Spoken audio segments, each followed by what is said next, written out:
Superintendent Gristhorpe arrived. He limped from his car, took a quick look in the barn, questioned P.C. Carstairs, then, his usually ruddy, pockmarked face a little paler, joined Banks. Bloody hell, Alan. Above them, the stars shone cold and bright, like chips of ice on black velvet. Let's go in the house, shall we? The farmhouse was warm inside. It had been renovated according to the yuppie idea of rustic, with exposed beams and rough stone walls. The remains of a log fire glowed in the hearth. In front of it, two hard-backed chairs faced one another. One lay on its side, and its seat looked wet. Beside both lay coils of rope. Banks and Gristhorpe walked through into the ultra-modern kitchen, which looked like something from a colour supplement. Patterned tiles, microwave, oven, fridge, dishwasher. It also boasted a central island unit, complete with tall pine stools. P.C. Weaver was there, pouring boiling water into a large red teapot. "Tea's nearly ready, sir." "How's his wife?" said Gristhorpe.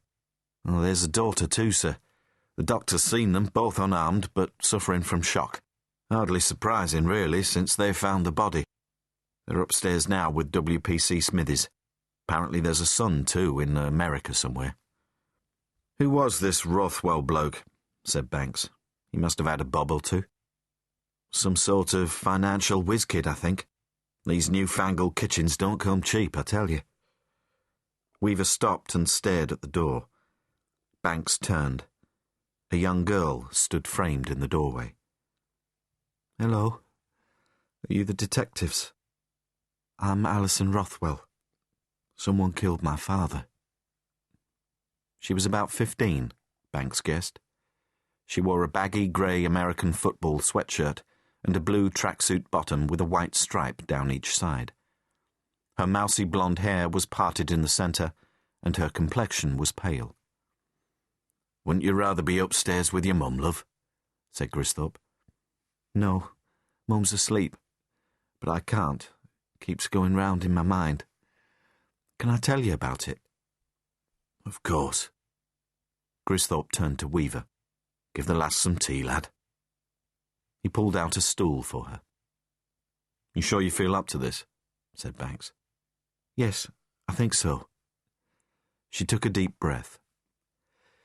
"It was just after dark, about 10 o'clock. I was reading, and I thought I heard a sound in the yard. At first I didn't pay it any mind and carried on. But then I heard another sound, maybe 10 minutes later, a sort of scraping." "And where were your parents at this time?" "Out. It's their 21st wedding anniversary. They went for dinner into Eastvale." "And you didn't go with them?" "No. I mean, it was their anniversary, wasn't it? Besides, I don't like Italian food." "OK. Carry on. What did you do? Weren't you frightened?" "Oh, a bit, maybe. But not really scared. I thought it was probably a fox or something. We get them sometimes." "So what happened?" "I opened the door and stepped out. Someone grabbed me, dragged me back inside and tied me to the chair. Then they put a rag in my mouth and put tape over it. I couldn't swallow properly. It tasted of oil." Banks saw her knuckles had turned white around her tea mug. "How many of them?" "2. Dressed all in black. They had balaclavas on with slits for the eyes." "How tall were they?" "Well, one was about as big as you." Banks was 5'9", quite small for a policeman. "The other was taller, 6 foot maybe, quite thin." "You're doing really well, Alison. What happened next?"